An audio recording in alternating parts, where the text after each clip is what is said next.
घर की नई नवेली इकलौती बहू एक प्राइवेट बैंक में बड़े ओहदे पर थी।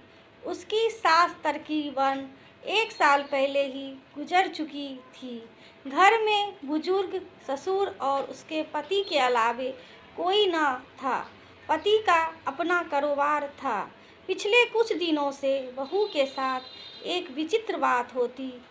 बहू जब जल्दी जल्दी घर का काम लिपटा कर ऑफिस के लिए निकलती, ठीक उसी वक्त ससुर उसे आवाज़ देते और कहते, बहू मेरा चश्मा साफ कर दे, मुझे देती जा। लगातार ऑफिस के लिए निकलते समय बहू के साथ यही होता।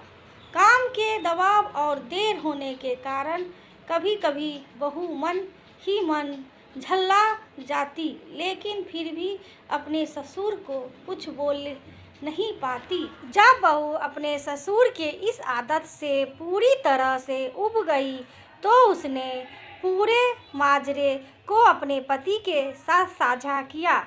पति को भी अपने पिता की इस व्यवहार पर बड़ा ही ताज्जुब हुआ, लेकिन उसने अपने पिता से कुछ नहीं कहा।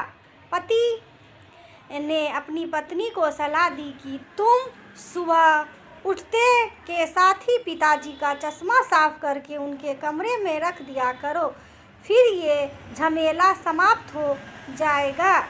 अगले दिन बहू ने ऐसा ही किया और अपने ससुर के चश्मे को सुबह ही अच्छी तरह साफ करके उनके कमरे में रख आई, लेकिन फिर भी उस दिन वही घटना पुनः हुई और ऑफिस के लिए निकलने से ठीक पहले ससुर ने अपनी बहू को बुलाकर उसे चश्मा साफ करने के लिए कहा।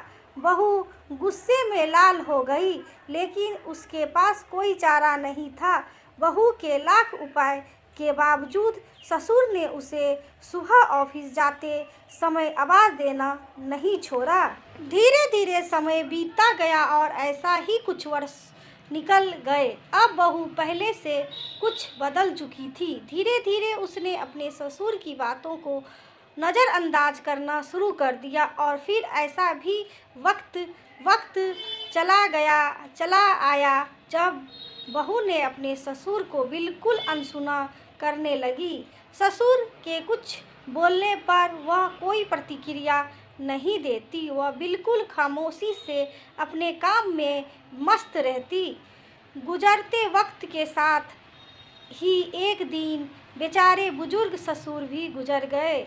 समय का पहिया कहाँ रुकने वाला था, वह घूमता रहा।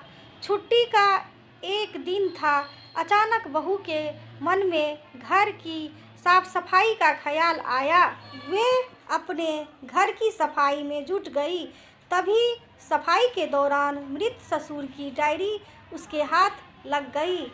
बहू ने जब अपने ससुर की डायरी को पलटना शुरू किया तो उसके एक पन्ने पर लिखा था, दिनांक 26/10/2019। आज के इस भाग दौड़ और बेहद तनाव और संघर्ष भरी जिंदगी में घर से निकलते समय बच्चे अक्सर बड़ों का आशीर्वाद लेना भूल जाते हैं, जबकि बुजुर्ग का यही आशीर्वाद मुश्किल समय में उनके लिए ढाल का काम करता है। बस इसलिए जब तुम चश्मा साफ कर मुझे देने के लिए झुकती थी तो मैं मन ही मन अपना हाथ तुम्हारे सिर पर रख देता था, क्योंकि मरने से पहले तुम्हारी सास ने मुझे कहा था कि बहू को अपनी बेटी की तरह प्यार से रखना और उसे यह कभी भी मत महसूस होने देना कि वे अपने ससुराल में है और हम उसके माँ बाप नहीं हैं। उसकी छोटी मोटी गलतियों को उसकी नादानी समझकर माफ़ कर देना। वैसे मेरा आशीष सदा तुम्हारे साथ है बेटा।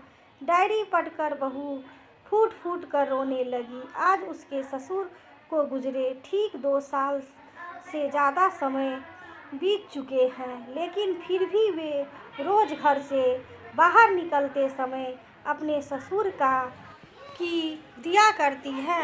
उनके अनदेखे हाथ से मिली आशीष की लालच में जीवन में हम रिश्तों का महत्व महसूस नहीं करते हैं, चाहे वह किसी से भी हो, कैसे भी हो। और जब तक महसूस करते हैं तब तक वो हमसे बहुत दूर जा चुके होते हैं। रिश्तों के महत्व को समझें और उनको सहेज के रखें।